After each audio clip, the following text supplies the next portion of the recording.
Huwag na lang pilit. Diba? Good morning mga guys. Meron lang kaming accomplishment. Diba yan ah? Ayan. Tapos na kami mag-release. Tapos limang palapag lang to mga guys. Limang palapag. Ayun, pa.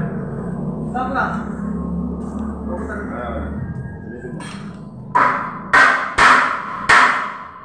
Hop, sumubra. Mubra. Balik yan, balik.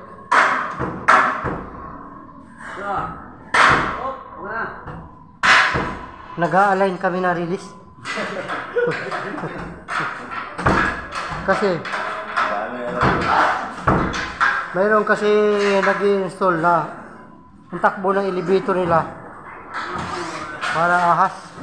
Kasi yung release nila, lalo na yung main drain, walang align. Basta na lang silip ng konti, higpit, okay na. Salpag karo. Kailangan, pag maganda takbo elevator mo, kailangan i-align mo yung main drain.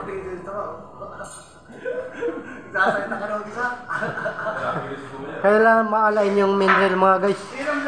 Para yung takbo ng elevator ay magiging smooth, hindi siya magmukhang ahas. Okay, ganyan mga guys.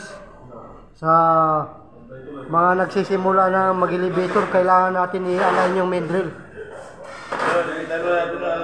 para yung takbo niya smooth at maganda. Okay mga guys, maraming salamat. At sa susunod naming sasalpak ay yung karo.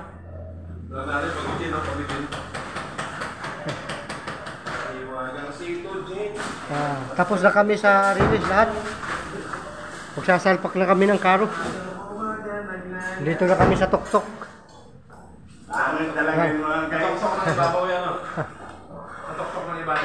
Patuktok na ibabaw. Pagkatapos namin mag-sit up ng karo, kasampa namin yung makina. Okay mga guys, maraming salamat. Update namin kayo pagka-finish nitong elevator na ginagawa namin. Salamat. Shout out mga guys. Shout out naman bro.